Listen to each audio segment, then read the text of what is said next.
अस्सलाम वालेकुम एवरीवन, मैं हूं मोहम्मद तलहा। आप लोग देख रहे हैं तलाश फेस एकेडमी। आज ई कैट की प्रैक्टिस के लिए हम सॉल्व कर रहे हैं एनईडी पास्ट पेपर 2020 का मैथ सेक्शन। और अस्सलाम वालेकुम एवरीवन, मैं हूं मोहम्मद तलहा और आप लोग देख रहे हैं तलाश फेस एकेडमी। आज की वीडियो में हम ई कैट की प्रैक्टिस के लिए 2020 का पेपर सॉल्व करने वाले हैं ई कैट का, और बारी है मैथ के सेक्शन को सॉल्व करने की। क्वेश्चन नंबर 1 से स्टार्ट करते हैं। Question number 1, D over d x लेना है 1 ओवर ए और लिखा हुआ है साइन इनवर्स एक्स ओवर ए, और ऑप्शन आपके सामने हैं। सॉल्व करते हैं, देखते हैं क्या आंसर आता है। क्वेश्चन नंबर 1, और क्वेश्चन है क्या, हमें डेरिवेटिव चाहिए 1 ओवर ए और साइन इनवर्स लिखा हुआ है एक्स ओवर ए का। ठीक है ना। अगर इसका डेरिवेटिव लेंगे 1 upon a as it is है। अच्छा, साइन इनवर्स का डेरिवेटिव होता है 1 upon under root constant square, यानी 1 माइनस ये पूरी वैल्यू आती है एक्स ओवर ए का होल स्क्वायर। ठीक है ना, ये बनता है हमारे पास। अच्छा जी, पहले से लिखा है 1 अपॉन ए, और इसका x अपॉन ए का अपना डेरिवेटिव लिखना होगा। ये तो साइन का डेरिवेटिव हुआ है, और एंगल का डेरिवेटिव क्या हो जाएगा, एंगल का डेरिवेटिव हो जाएगा 1 ओवर ए। अच्छा जी, तो मल्टीप्लाई होके 1 ओवर स्क्वायर हो जाएगा। यहाँ पर आ जाएं, इसको सॉल्व करते हैं 1 अपॉन अंडर रूट। अच्छा जी, अगर हमने यहाँ पर एलसीएम लिया तो ये हो गया a square minus x square upon a square. ठीक है ना, रूट में, और ये मल्टीप्लाई लिखा हुआ है। रूट से बाहर निकाल लो, रूट से बाहर निकाल के क्या बनेगा 1 अपॉन ए स्क्वायर। ठीक है, और फिर इन टू ये हो जाएगा ए स्क्वायर का रूट लेके ऊपर चला जाएगा, ए हो जाएगा, और यहाँ पर आ जाएगा under root constant square minus variable square. अच्छा, एक ए से एक ए को कैंसिल करेंगे तो फाइनली हमारे पास जो आंसर आएगा इस डेरिवेटिव का वो आएगा 1 अपॉन, इधर आ जाएगा एक ए आ जाएगा, और ये बनेगा ए स्क्वायर माइनस एक्स स्क्वायर। ठीक है, इसको देखना है कि कौन सा वाला ऑप्शन है। बाहर ए लिखा हुआ है और a square minus x square root में, this is the answer. A correct answer है। ठीक है ना, देख लो, यही वाला आंसर है। Question number 2, find the coordinates of major and minor axis of the ellipse. एक इलिप्स गिवन है 7x square plus y square is equal to 14। हमें कोऑर्डिनेट्स मालूम करने हैं मेजर और माइनर एक्सिस के। है क्या 7x स्क्वायर और लिखा हुआ होगा plus y square is equal to 14। इस तरफ 1 होना चाहिए, तो 1 लेकर आते हैं। ये 14 डिवाइड में आ जाएगा, ये हो जाएगा 7x स्क्वायर डिवाइड बाय 14, और ये हो जाएगा y square divide by 14 is equal to 1। ठीक है ना, इस तरफ 1 आ जाएगा। अच्छा, यहाँ पे कैंसिलेशन कर सकते हैं। कैंसिलेशन करेंगे तो ये हो जाएगा 7 1 ज़ार 7, 7 2 ज़ार 14। तो x square divide by 2 plus y square divide by 14 is equal to 1। अच्छा, तो ये जो बड़ी वाली वैल्यू है ये ए का स्क्वायर होता है, जो छोटी वाली वैल्यू है वो बी का स्क्वायर होता है। इसका मतलब क्या हुआ, इसका मतलब ये हुआ कि ए बराबर आ जाएगा अंडर रूट 14 के, और बी बराबर आ जाएगा अंडर रूट 2 के। अब ये देखना है कि हमें तो मेजर और माइनर एक्सिस चाहिए ना, और मेजर एक्सिस वाई के अंदर आ रहा है, ये बात आपने याद रखनी है। तो सिर्फ अंडर रूट 2 और अंडर रूट 14 वाली बात तो है, ऑप्शन देख लो यहाँ पे, अंडर रूट 2 और 14। ये आगे देखिए, मेजर एक्सिस वाई एक्सिस के अंदर आ रहा है प्लस माइनस अंडर रूट 14, और माइनर एक्सिस जो है वो एक्स एक्सिस के अंदर आ रहा है प्लस माइनस अंडर रूट 2। बाकी सब मैच ही नहीं कर रहे, फर्दर सॉल्व करने की ज़रूरत नहीं, इसी से अंदाज़ा हो गया हमें। Question number 3, find the centre and radius of the circle. Radius of the circle मालूम करना है और सेंटर मालूम करना है, और ये मैं आपको बताऊँ सारे के सारे इन्होंने डिफरेंट दिए हुए हैं। तो अगर मैं एक मरतबा सॉल्व कर लूँगा ना, वैसी प्रॉब्लम सॉल्व हो जाएगी, रेडियस फाइंड करने की ज़रूरत ही नहीं पड़ेगी ना, खामखा हम रेडियस फाइंड करें। एक मरतबा अगर सेंटर से ही आ गया तो रेडियस ऑटोमेटिकली सही आ जाएगा। 3x square plus 3y square, 3x square plus 3y square, और प्लस का 6x माइनस का y, और आखिर में लिखा हुआ है माइनस का 9 इज़ इक्वल टू 0। सबसे पहले इस पूरी इक्वेशन को डिवाइड बाय 3 करवाना पड़ेगा ताकि स्टैंडर्ड फॉर्म की तरह से आए ये। तो हो जाएगा x square plus y square plus 3 से डिवाइड कराएंगे 2x आएगा, माइनस 1/3y आएगा, और यहाँ पे माइनस का 3 इज़ इक्वल टू 0 होगा। ठीक है ना, डिवाइड बाय 3 करा दिया। तो ये सब कुछ बच गया। अब अगर मैं इसको कंपेयर कराता हूँ, जो इक्वेशन है हमारे पास x square plus y square plus 2gx plus 2fy और प्लस का c बराबर है 0 के। तो अब आप नोट कीजिएगा ज़रा कि जो हमारे पास 2gx का आंसर आया है वो 2x के बराबर आया और 2fy का आंसर हमारे पास बराबर आ गया -1/3y के। तो x x कैंसिल, 2 से 2 कैंसिल, g बराबर आ गया 1 के और f बराबर आ जाएगा -1/6 के। ठीक है, बाकी सब कुछ कैंसिल हो गया। तो अब ये g और f की वैल्यू आई है, बट हमें कोऑर्डिनेट्स चाहिए सेंटर के, जो कि -g और -f होते हैं। तो इसका मतलब ये होगा -1, 1/6। अब सही आंसर देखना है -1 और 1/6 कहाँ पर आ रहा है।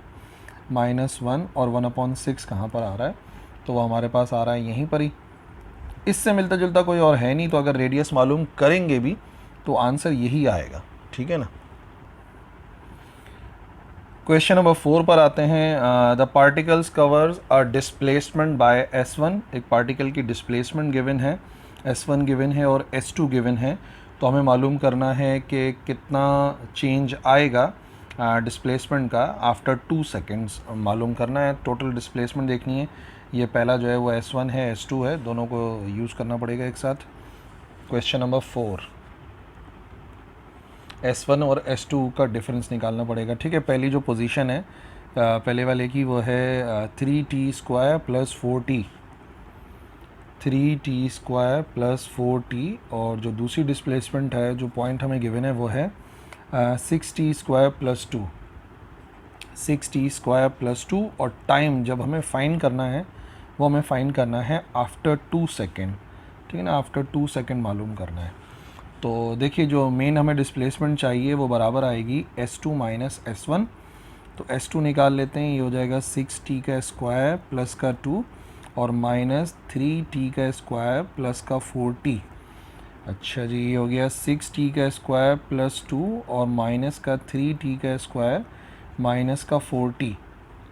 डिस्प्लेसमेंट आ रही है तो ये कितना हो जाएगा, ये हो जाएगा 3t² माइनस का 4t और यहाँ पर हो गया प्लस का 2। ठीक है, अब हमें मालूम कब करना है, हमें मालूम करना है at 2 second, t is equal to 2 second पे मालूम करना है। तो 3 इंटू 2 का square minus 4 multiply by 2 plus 2। तो ये हो गया 3 4 12 माइनस 8 प्लस 2। ठीक है जी, तो ये हो गया 4 प्लस 2, ये 6 मीटर पर 6 मीटर्स डिस्प्लेसमेंट मालूम करनी है। तो आंसर आएगा 6 मीटर्स के बराबर। अब थोड़ा सा इधर जो है ना मिसप्रिंट हुआ था, ये जो है ना ये होना चाहिए हमारे पास 6 के बराबर, 6 मीटर पर सेकेंड। ठीक है, तो मैं इसी को सेलेक्ट कर लूँगा। मे भी हो सकता है कि मिसप्रिंटिंग हुई हो, वो क्लियर हो जाएगी बात। ठीक है ना, करेक्ट आंसर हो जाएगा 6 मीटर पर सेकेंड। क्वेश्चन नंबर 5, इन्वर्स मालूम करना है tan 2x dx का। ठीक है, tan 2x dx का हमें इंटीग्रल मालूम करना है। तो आसान सा है वैसे, सॉल्व करवा देते हैं, पता लग जाएगा आपको। क्वेश्चन नंबर 5, इंटीग्रेट करना है tan 2x with respect to dx। ठीक है जी। अब tan का फॉर्मूला क्या होता है, tan होता है sin 2x divide by cos 2x। ठीक है, बाद में इंटीग्रेट करेंगे विद रिस्पेक्ट टू x। अच्छा जी, नीचे का डेरिवेटिव ऊपर आ सकता है, लेकिन माइनस साइन चाहिए, वो माइनस हम इधर भी लगाएंगे, वो माइनस यहाँ भी कहीं पर आ जाएगा। तो नीचे का डेरिवेटिव ऊपर आता है तो हम क्या करते हैं, हम लगाते हैं ln। ये आएगा माइनस का ln और ln आ जाएगा cos 2x और इसी के साथ साथ cos 2x का अपना डेरिवेटिव नीचे लिखना पड़ेगा। और क्या डेरिवेटिव होगा, डेरिवेटिव होगा 2x का 2 के बराबर, प्लस का c आ जाएगा। ठीक है जी, लेकिन अब एक प्रॉब्लम है, आप देखिए यहाँ पर सेक वाला आंसर गिवन है ना, तो हमें सेक वाले आंसर को लिखना पड़ेगा। सेक वाला आंसर क्या होता है कि यही जो माइनस के अंदर लिखा हुआ है, अगर इसको आप लिखते हैं कन्वर्ट करके तो ये हो जाएगा ln sec 2x divide by 2 plus का c। ठीक है, तो ln sec 2x divide by 2 plus का c, ये वाला आंसर आपको मिल जाएगा। दिस वन c वाला जो है ये यही आंसर है। क्वेश्चन नंबर 6, इंटीग्रेट करना है cos स्क्वायर 2x dx को। ठीक है, इसको हमें इंटीग्रेट करना है। Question number 6, cos square 2x को इंटीग्रेट करना है विद रिस्पेक्ट टू x। एक बार फिर देख लें, यही सवाल था ना? जी हाँ, यही सवाल है। तो यहाँ पर हम फार्मूला इस्तेमाल करेंगे। फार्मूले के मुताबिक cos square double angle formula तो 2x है, वो हमेशा बराबर आएगा 1 प्लस कॉस, इसका डबल एंगल कर लो 4x और डिवाइड बाय 2 के। ठीक है, तो बस इसको इधर अप्लाई कर देना है। तो इंटीग्रेशन के अंदर आ जाएगा 1/2 और फिर आएगा प्लस का कॉस 4x डिवाइड बाय 2 और विद रिस्पेक्ट टू x हमें इंटीग्रेट करना है। तो अगर इधर इंटीग्रेट करेंगे, इंटीग्रल ऑफ 1/2 dx, और यहाँ पर भी आ जाएगा प्लस, इंटीग्रेट करना है 1/2 को बाहर लिख दो। जैसे आप चाहो तो इस 1/2 को ही बाहर लिख दो, ये हो जाएगा 1/2 और इधर लिखा हुआ है cos 4x dx। ठीक है, यहाँ पर आ जाएगा x/2 प्लस 1/2 अपनी जगह पर है। cos का अपना डेरिवेटिव क्या होता है? cos का इंटीग्रल क्या होता है? cos का इंटीग्रल होगा sin 4x। ठीक है जी, और फिर एंगल का अपना इंटीग्रल 4x का जो डेरिवेटिव है वो बराबर हो जाएगा सिर्फ और सिर्फ 4 के। ठीक है, प्लस c आएगा, तो इसका मतलब बनेगा x/2 plus sign 4x/8 plus का c। ठीक है जी, ये आंसर आना चाहिए हमारे पास। अब इधर जो है ना, यहाँ पर भी थोड़ी सी मिस प्रिंटिंग है इस वाले फॉर्म के अंदर। इधर भी आप देखेंगे तो ये कॉस लिखा हुआ है, बेसिकली ये कॉस नहीं है, ये माइनस,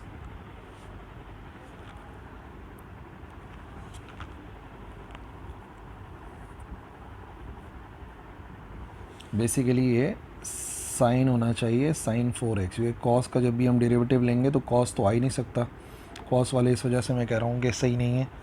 तो ये हमारे पास इसके बराबर आ जाएगा। This one is the right answer. Question number 7, vectors हैं a minus B cross a plus B, vector a plus vector b, इसका आंसर देखना है किसके बराबर आएगा। क्वेश्चन नंबर 7 में a cross a minus B, ठीक है, vector a minus vector b, और फिर इसका क्रॉस मालूम करना है vector a plus vector b के साथ। सीधे तो मल्टीप्लाई करना है, पहले आ जाएगा a क्रॉस a, फिर क्या होगा, फिर ये आ जाएगा माइनस का b क्रॉस a। ठीक है, इसी तरीके से फिर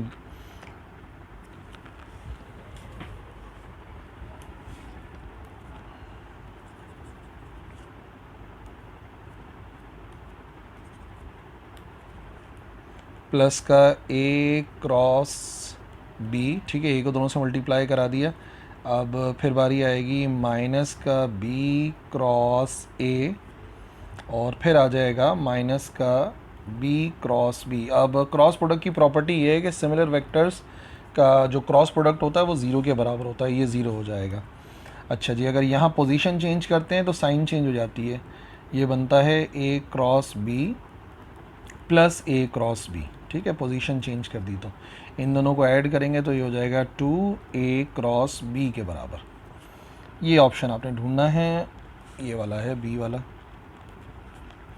क्वेश्चन नंबर 8, यहाँ पर जो है वो 3 टर्म्स गिवन हैं जो कि जीपी के अंदर हैं। तो हमें x मालूम करना है और सम मालूम करना है टू इन्फिनिटी, x किसके बराबर होगा और फिर सम कितना आएगा इन्फिनिटी तक। तो देखते हैं कि अगर आंसर जो है, क्योंकि आप एक बात नोट करोगे, x का जो आंसर है वो सिमिलर कहीं भी नहीं आ रहा, तो अगर मैं सिर्फ सही से x ही मालूम कर लूँ तो वही ऑप्शन हमारा सही ऑप्शन हो जाएगा। क्वेश्चन नंबर 8, तो सबसे पहला है x प्लस 10 कॉमा, दूसरा है x माइनस 2 और फिर है x माइनस 10। अच्छा जी, ये जीपी में आ रहे हैं, यानी कि इसका रेशो और इसका रेशो इक्वल आएगा, यानी कि x minus 2 divide by x plus 10 is equal to x minus 10 divide by x minus 2। Common ratio equal आएगा, तो x मालूम कर लेंगे बड़ी आसानी के साथ, कोई प्रॉब्लम नहीं है। क्रॉस मल्टीप्लाई करते हैं तो ये आ जाएगा x माइनस 2 का होल स्क्वायर, और इधर हो जाएगा ये, इससे जाके मल्टीप्लाई होगा तो फार्मूला इस्तेमाल होगा x स्क्वायर माइनस 10 का स्क्वायर यानी कि 100। इधर ओपन करते हैं तो x square minus 4x plus का 4 is equal to x square minus का 100। एक्स स्क्वायर से एक्स स्क्वायर हुआ कैंसिल, तो माइनस का 4x बराबर आएगा माइनस का 100 और ये आ गया माइनस का 4। तो कितना बन गया, ये बन गया माइनस का 104 और माइनस का 4x, माइनस को कैंसिल करो और x आ जाएगा 104 डिवाइड बाय 4। ठीक है, इसे कैंसिल कर लो। 2 2 ज़ार 4 और ये हो जाएगा 2 5 ज़ार 10 और 2 2 ज़ार 4। ठीक है, फिर ये हो गया 2 1 ज़ार 2 और ये हो जाएगा कितना 26। x is equal to 26। अब हमें x की वैल्यू तो मिल गई है कि x बराबर है 26 के, बाकी चीज़ें अपने आप क्लियर हो जाएंगी। तो 26 वाला ऑप्शन सिर्फ यही है, यही करेक्ट होगा। और अगर आपके पास टाइम बचता है तो आप जो है वो वेरीफाई करने के लिए जो सम टू इन्फिनिटी है वो भी निकालेंगे, 108 ही आएगा। और सम टू इन्फिनिटी का फॉर्मूला क्या होता है, सम टू इन्फिनिटी बराबर होता है a divide by 1 minus r। इससे आप मालूम कर सकते हैं, इतना कोई इशू नहीं आएगा। क्वेश्चन नंबर 9,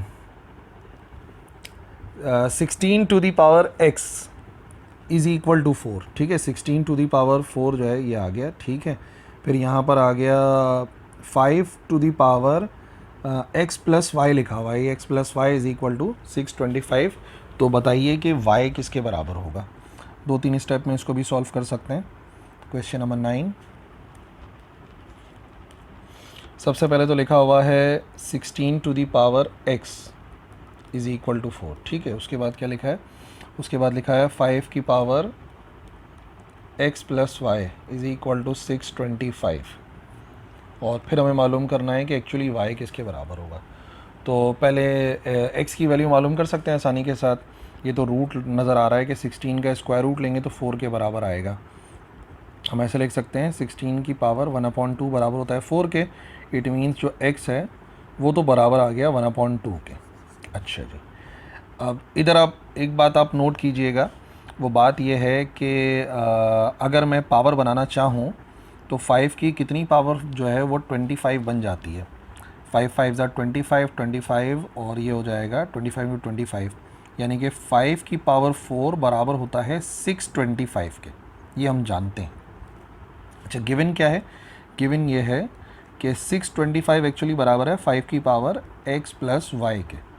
इट मीन्स दोनों कंपेयर कर सकते हैं, x plus y is equal to 4। x की वैल्यू मालूम कर चुके हैं हम 1/2 है, y की वैल्यू मालूम करना चाह रहे हैं। तो y की वैल्यू बराबर आएगी 4 माइनस 1/2। 4 माइनस 1/2 8 माइनस 1/2 हो जाएगा एलसीएम लेके, यानी y बराबर आएगा 7/2 के।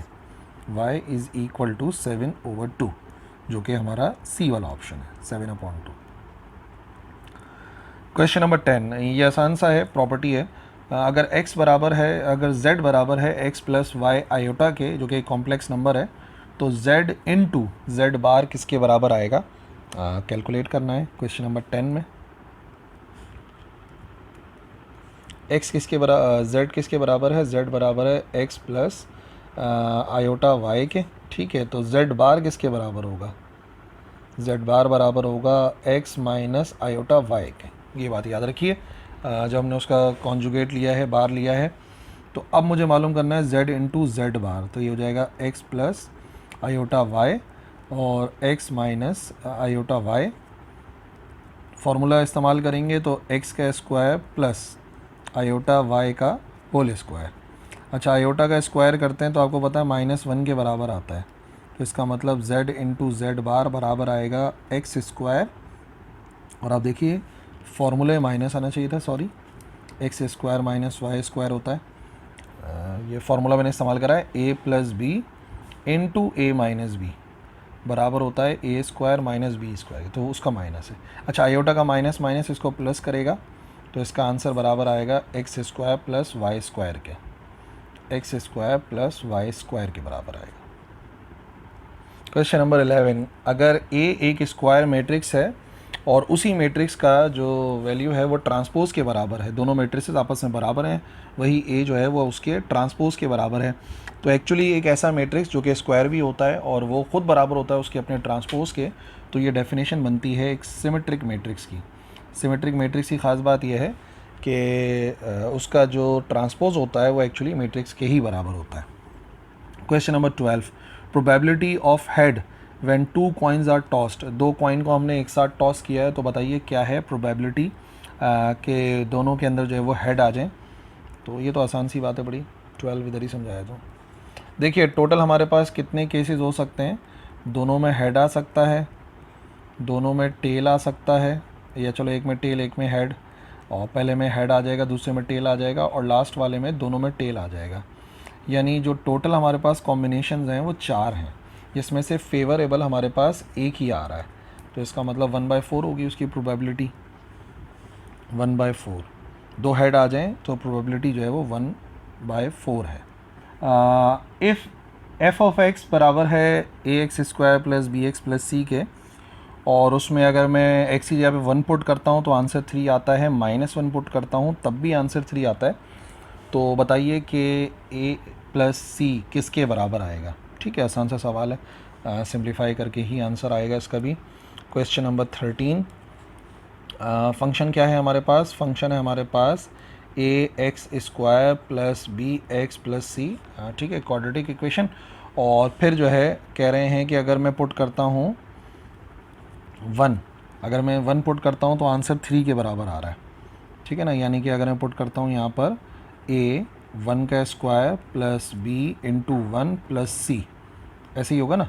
तो ये कह रहा है कि f(1) जो है वो 3 के बराबर आ रहा है, तो ये हो जाएगा a + b और प्लस का c आ जाएगा। एक तो ये आंसर आ गया हमारे पास। फिर ये कह रहे हैं कि अगर हम इसकी जगह पे -1 पुट करते हैं, a -1² + b -1 प्लस का c, तब भी आंसर 3 के बराबर आ रहा है। तो ये तो खैर पॉजिटिव ही हो जाएगा, a और फिर आएगा माइनस का b और प्लस का c। ठीक है, ये हो गई हमारी equation number 2।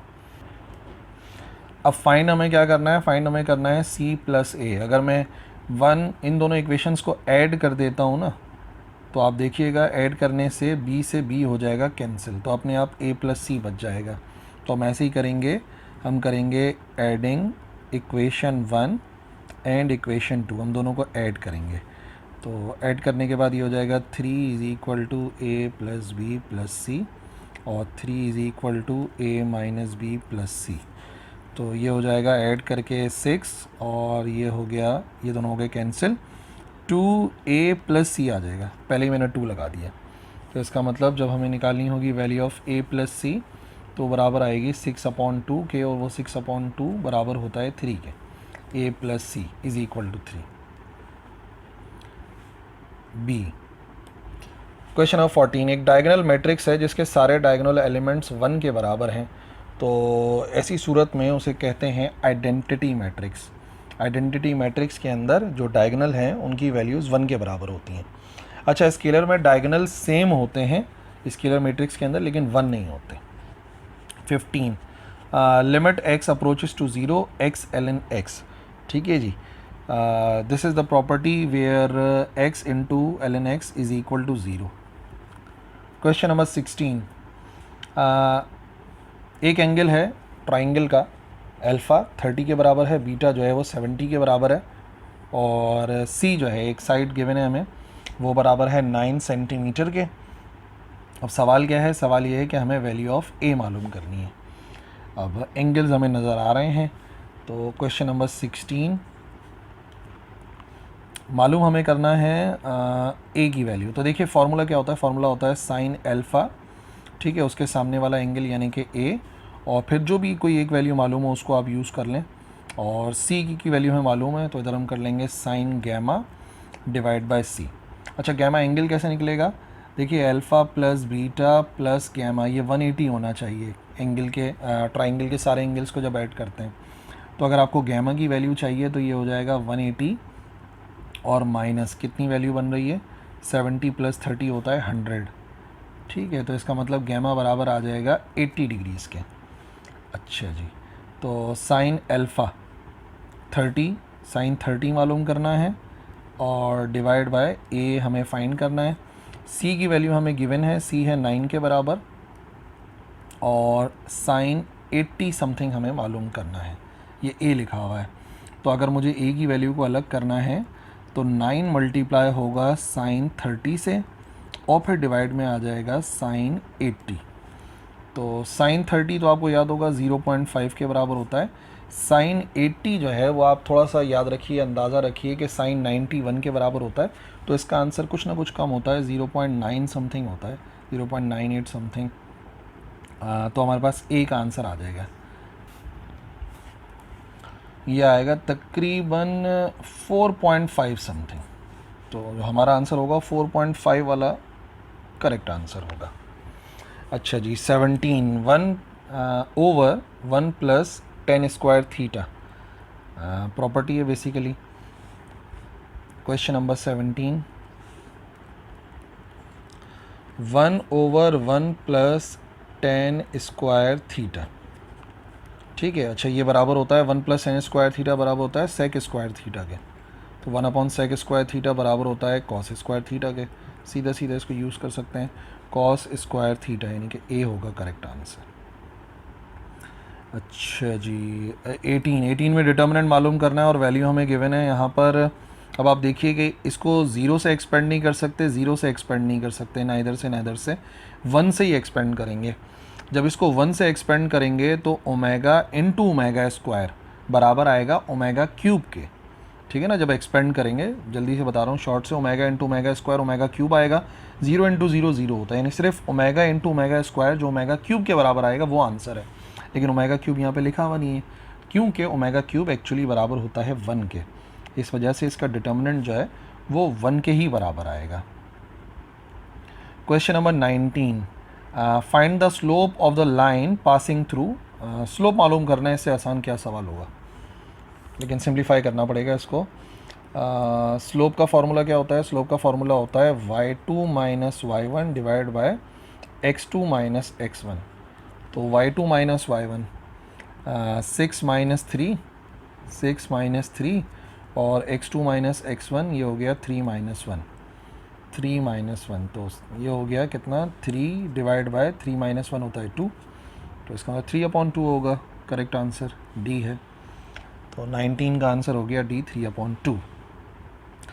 Question number 20, 25x square plus 4y square होगा यकीनन is equal to 100 is an equation of ellipse. Find the distance between foci. Foci के दरमियान का डिस्टेंस मालूम करना है, जो कि c जब तक नहीं आएगा जब तक हम मालूम नहीं कर सकते, और c तब तक नहीं हो सकता जब तक a और b ना हो। 25x square plus 4y square और इज इक्वल टू 100 लिखा हुआ है, ठीक है। सबसे पहले इधर 1 होना चाहिए, तो ये हो जाएगा 25x square divide by 100 plus 4y square divide by 100 is equal to 1। Cancel करके ऑल्टरनेट हो जाता है, इधर 4 आ जाएगा और इधर 25 आ जाएगा। तो इसका मतलब x स्क्वायर डिवाइड बाई 2 का स्क्वायर बनेगा इधर, और इधर y स्क्वायर डिवाइड बाई 5 का स्क्वायर बनेगा, क्योंकि 25 लिखा हुआ है।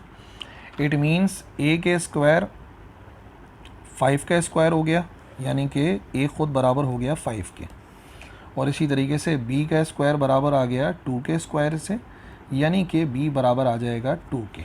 और हमें c की वैल्यू चाहिए c के स्क्वायर की, तो c स्क्वायर फार्मूले के मुताबिक एलिप्स के लिए a square minus b square के बराबर होता है, यानी कि 25 और माइनस b का स्क्वायर बराबर है 4 के, 21 c का स्क्वायर, और हमें चाहिए c की वैल्यू, तो अंडर रूट 21 आ जाएगा, ठीक है। अब c से फोकाई कैसे निकलता है? याद रखिए डिस्टेंस बिटवीन फोकाई, जो दो फोकाई का डिस्टेंस होता है, distance between foci, it is always equal to twice of c आया है अंडर रूट 21, यानी करेक्ट आंसर होना चाहिए 2 अंडर रूट 21, यानी बी वाला 2 under root 21। Question number 21, 3 points given है 1,1,1 और फिर है 1,1,0 और 0,0,1। ये वर्टिसेस हैं किसी ट्राइंगल के, तो फाइंड करना है area of the triangle. We have to find the area of triangle. So ठीक है, स्टार्ट करते हैं इसका सोल्यूशन। अच्छा, तो पहले पॉइंट्स लिख लेते हैं सारे। लेट से पॉइंट ए जो है वो है 1,1,0, फिर जो पॉइंट बी है वो है 1,1,0। अच्छा, ये 1 ही था, 1,1,1, और ये आ गया 1,1,0, और जो सी वाला पॉइंट है वो है हमारे पास 0,0,1। ठीक है, तो अब सबसे पहले पता है क्या करना है हमें, एरिया ऑफ ट्राइंगल मालूम करने के लिए ना पहले ए से लेके बी तक का एक डिस्टेंस मालूम करना है, वेक्टर फॉर्म बनाना है बेसिकली इसको। तो वो क्या बनेगा, यहाँ पर माइनस करते रहेंगे। सबसे पहले 1 - 1 आएगा कॉमा, फिर 1 - 1 आएगा कॉमा, फिर आएगा 0 - 1। ठीक है, इसी तरीके से जब हम मालूम करेंगे ये हमने A to B निकाला है, फिर A to C निकालेंगे, A से C तक का डिस्टेंस, तो फिर वही काम किया जाएगा 0 - 1। ठीक है, फिर 0 - 1, ये y में से y माइनस करा, और फिर उसी तरीके से तीसरा काम ये है कि 1 कॉमा और ये 1 - 1 हो जाएगा। अच्छा जी, इसको सिंप्लीफाई करते हैं तो ये हो जाएगा 0, 0, -1। ठीक है, और जब A to C सॉल्व करेंगे तो ये बराबर आ जाएगा -1 और फिर -1 और इधर आ जाएगा 0। ओके, अच्छा जी, अब जो फार्मूला है हमें मालूम करना पड़ेगा बेसिकली पहले क्रॉस प्रोडक्ट। हम A to B जो है इसका क्रॉस प्रोडक्ट लेंगे A to C तक, और क्रॉस प्रोडक्ट का फार्मूला होता है I J K की फॉर्म में पहले इसको लिखना है, और फिर कोऑर्डिनेट्स लिखने हैं 0, 0, -1 और ये आ जाएगा -1 और 0। ठीक है जी, ओके, आई को सेलेक्ट करा, आई करा और आई का कॉलम छोड़ के जो फार्मूला इस्तेमाल करते हैं डायरेक्ट वो बताते हैं। 0 × 0 बराबर आएगा 0 के, माइनस फार्मूले वाला आएगा, और 1 × 1 माइनस माइनस प्लस, तो प्लस का 1 आ जाएगा। फिर हम सेलेक्ट करेंगे माइनस का j आएगा। ठीक है, माइनस के j के बाद j को सेलेक्ट करेंगे, j का रो j का कॉलम छोड़ देंगे, 0 × 0 और फिर माइनस फार्मूले वाला 1 × 1 -1 हो जाएगा। फिर सेलेक्ट करेंगे k को सेलेक्ट करा, तो k को जैसे ही सेलेक्ट करेंगे 0 × 1 0 आ जाएगा, और -1 × 0 भी 0 आ जाएगा, ये तो 0 ही हो जाएगा। इसका मतलब फार्मूला बनेगा माइनस का i और प्लस का j। अच्छा जी, ये आ गया A से B और क्रॉस प्रोडक्ट आ गया A से C। बेसिकली हमें मालूम करना है इसका मैग्नीट्यूड, तो A to B cross A to C का मैग्नीट्यूड चाहिए, और मैग्नीट्यूड के लिए फार्मूला होता है x² + y² + z²। तो x जो i के साथ लिखा हुआ है यानी कि -1, y जो कि j के साथ लिखा है 1, और z तो है नहीं, तो अगर 0 का स्क्वायर लिख भी दो तो फ़र्क नहीं पड़ता। इसका मतलब हमारा आंसर आ जाएगा √2 के बराबर। ये हमारे पास आ गया है A से B क्रॉस A से C तक का। ओके, अब फार्मूला क्या होता है एरिया ऑफ ट्राइंगल का? एरिया ऑफ ट्राइंगल बराबर होता है 1/2, और वो जो इनका A to B cross A to C का हमने क्रॉस प्रोडक्ट का मैग्नीट्यूड निकाला है वो लिखना पड़ेगा। तो क्या बना फिर हमारे पास, ऊपर आ रहा है हमारे पास आंसर √2 और डिवाइड में आंसर आ रहा है हमारे पास 2 के बराबर। ठीक है, तो एरिया ऑफ ट्राइंगल आ जाएगा √2 / 2 के, √2 / 2, और यहाँ पे सारे के सारे √3 आ रहे हैं, but I don't know why. बहरहाल हमारा जो आंसर आ रहा है मैं इधर लिख देता हूँ, अगर कोई मिस्टेक हुई होगी तो वो आप लोग चेक कर लो सॉल्व करके, वैसे आप लोग भी सॉल्व करोगे यही आंसर आएगा। तो आंसर आ रहा है √2 / 2 के। Question number 22। अच्छा, 22 में तो मैं चेक किया मैंने, प्रॉब्लम आ रही है, तो मैं ऐसे ही एक सवाल बना के आपको बताया हूँ कि इसको सॉल्व किस तरीके से किया जाता है। लेट से इसको चेंज कर देते हैं, इसको बनाते हैं 6th टर्म। तो 6th टर्म जो है HP की, ये समझाने के लिए ना, क्योंकि इसमें कुछ ना कुछ मिस्टेक थी एक जो कि करेक्शन हो नहीं रही, तो मैं जो है ना बिल्कुल बस वैल्यूज़ चेंज कर देता हूँ और तरीक़ेकार वही रहेगा जैसे कि इसको सॉल्व करोगे। तो 6th टर्म जो है वो बराबर है 10 के, लेट से, और जो 11th टर्म है समझाने के लिए बता रहा हूँ वो बराबर है 18 के। ठीक है, 11 टर्म जो है वो 18 के बराबर है, और जो लास्ट टर्म है वो बराबर है 90 के। जो लास्ट टर्म है वो बराबर है 90 के। तो हमें बताना है नंबर ऑफ़ टर्म्स कितनी होंगी, नंबर ऑफ़ टर्म्स हमें फाइंड करनी है। तो सोल्यूशन तो सेम ही रहेगा, अगर जो भी आपके पास आएगा, जाहिर सी बात है।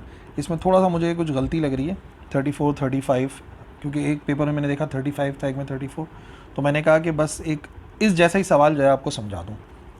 तो देखो, सबसे पहले हमें जो 6th टर्म गिवन है ना वो है 10 के बराबर, और जो 11th टर्म गिवन है वो है 18 के बराबर, और जो nth टर्म है वो है 90 के बराबर, और n हमें मालूम करना है। ठीक है, HP की बात हो रही है। अच्छा, HP के लिए जो nth टर्म का फार्मूला हम इस्तेमाल करते हैं वो होता है 1/1 + n - 1 × d। तो इसी को ही यूज़ करेंगे सबके लिए। सबसे पहले अगर मैं T6 के लिए लिखता हूँ तो फार्मूला बनेगा 1 डिवाइड बाय ए प्लस छठी टर्म है तो यहाँ पर आ जाएगा 6 माइनस 1 इंटू डी आ जाएगा। ठीक है, अब छठी टर्म है कौन सी, 10 के बराबर है, तो ये हो जाएगा 1 डिवाइड बाय ए प्लस 5d, और चाहो तो इसका रेसिप्रोकल कर लो तो ये आ जाएगा a plus 5d is equal to 10। इसको हमें याद रखना है। ये हो गई लेट्स से इक्वेशन नंबर 1। फिर यूज़ करेंगे सेकेंड वाले को ना, तो T11 का फार्मूला बनेगा 1 over a plus 11 minus 1 into D. तो क्या वैल्यू बनेगी, ये हो जाएगा 11 टर्म बराबर है 18 के, तो 18 is equal to 1 over a plus 10d के बराबर।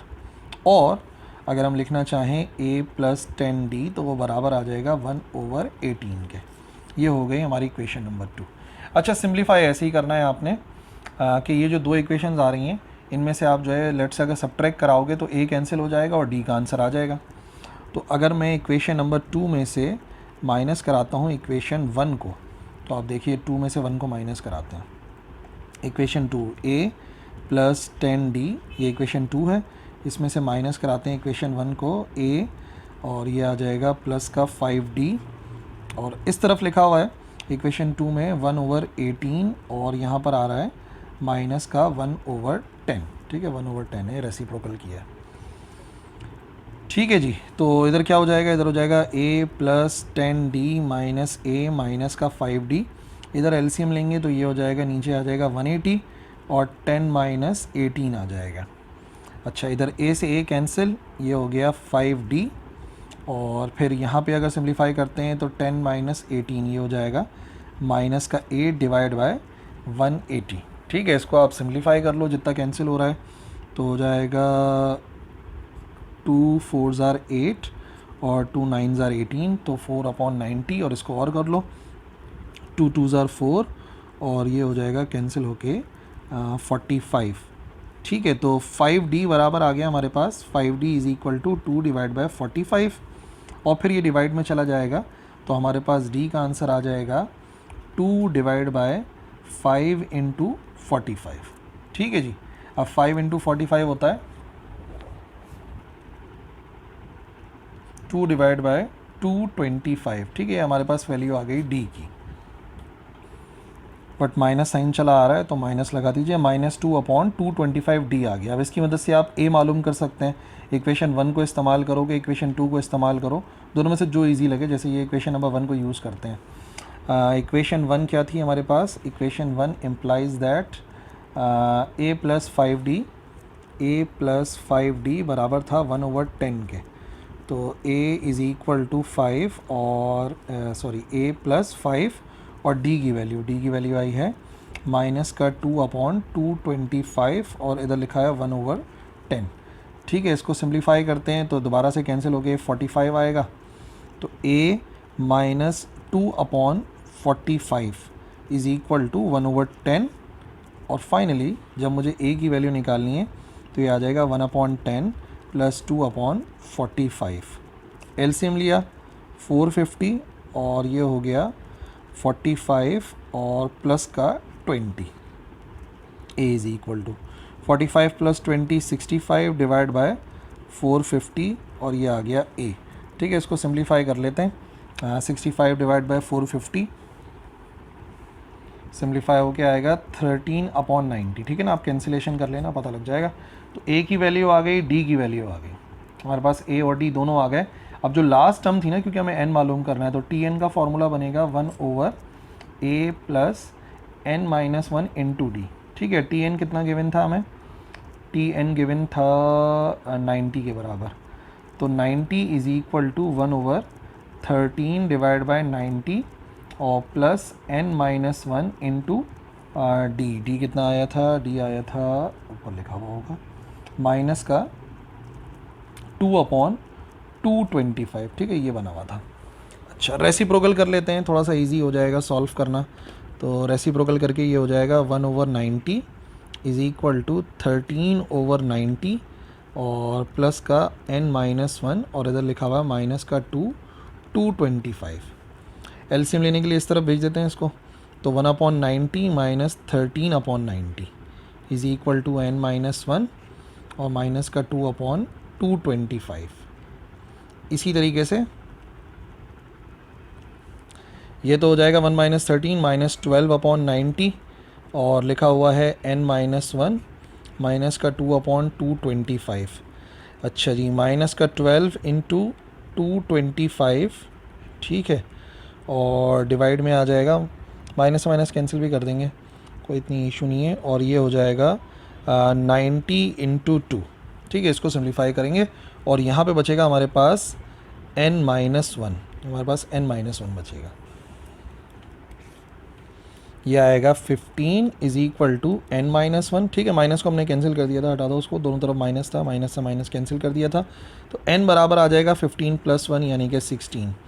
तो ये मैंने एक सवाल बिल्कुल थोड़ा वैल्यूज चेंज करके समझा दिया कि सॉल्व करना कैसे, क्योंकि इनकी जो वैल्यूज़ थी उसमें कुछ गड़बड़ नज़र आ रही थी। ठीक है जी, question number 23, find the equation of perpendicular bisector. एक बाइसेक्टर चाहिए और परपेंडिकुलर भी चाहिए, और ये जो 2 पॉइंट्स हैं इनका ही है, तो ठीक है, पॉइंट्स लिख लेते हैं। क्वेश्चन नंबर 23, दोनों पॉइंट्स नोट कर लो, 7,4 3,2, 7,4 और बी है 3,2। ठीक है, अब सबसे पहले बाइसेक्टर होना चाहिए तो इनका मिड पॉइंट निकालेंगे। ठीक है, मिड पॉइंट निकालेंगे, ए और बी का मिड पॉइंट, तो बनेगा, मिड पॉइंट का फॉर्मूला क्या होता है, x1 + x2 डिवाइड बाई 2 और y1 + y2 डिवाइड बाई 2, तो ये हो जाएगा 7 + 3/2 और कॉमा ये हो जाएगा 2 + 4/2, तो मिड पॉइंट बनेगा 10/2 यानी कि 5 और ये हो जाएगा 6/2 यानी कि 3। 5,3 जो है ना, ये हमारे पास मिड पॉइंट आया है इनका, फॉर एग्जांपल सी का नाम दे दिया हमने। ठीक है, अब एक तो वो होना चाहिए बाइसेक्टर, तो बाइसेक्ट कर देगा मिड पॉइंट, और दूसरा परपेंडिकुलर होना चाहिए।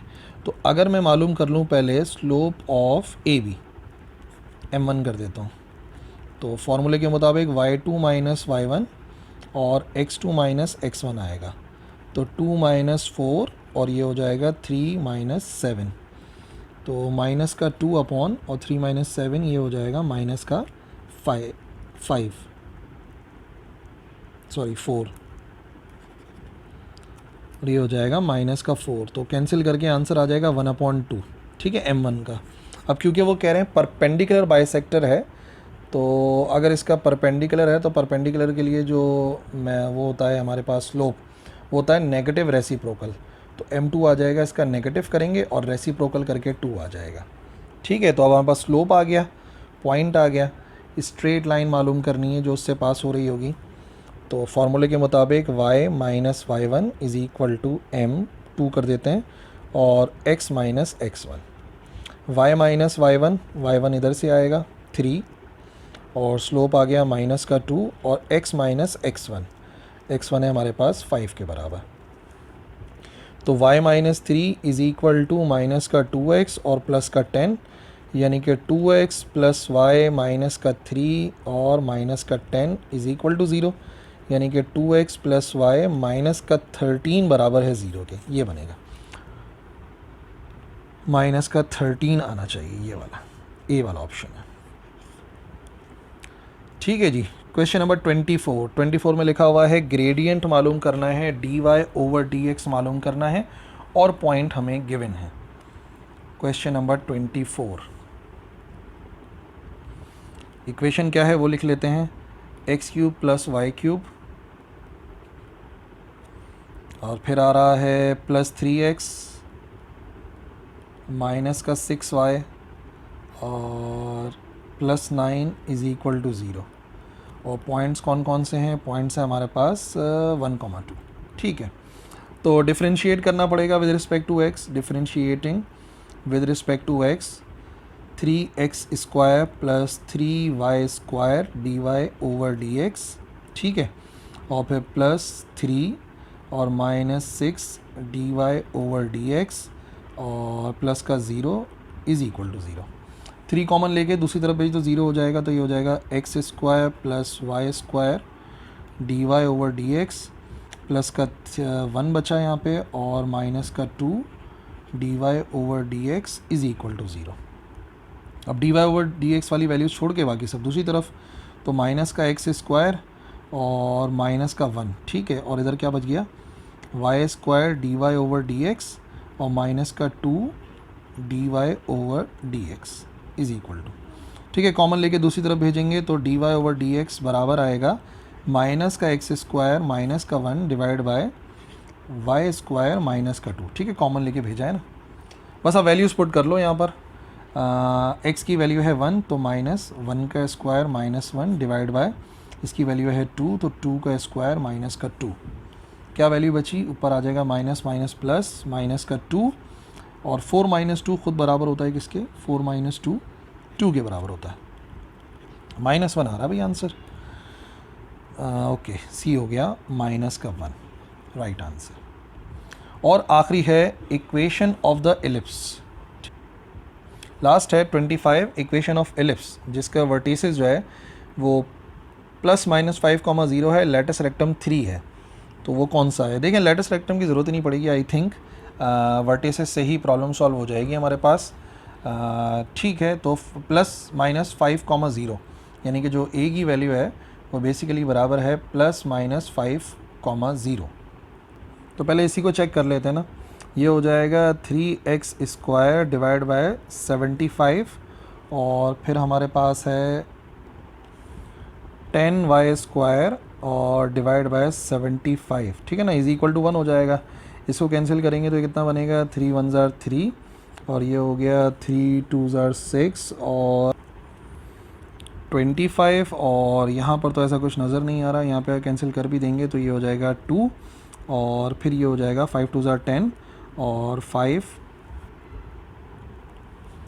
15 ज़ार 75। तो ये बनेगा हमारे पास एक्स स्क्वायर डिवाइड बाय 5 का स्क्वायर, ठीक है। और फिर उसी के साथ साथ आ जाएगा हमारे पास y square divide by 15 divide by 2 का whole square is equal to 1, ठीक है। तो इसका मतलब ये हो गया कि जो मेजर एक्सिस हमारे पास 5 आ रहा है ये किसी और के अंदर तो आएगा ही नहीं। तो बस आप ये चेक कर लेना कि बाकियों का सॉल्व करके आ रहा है कि नहीं आ रहा।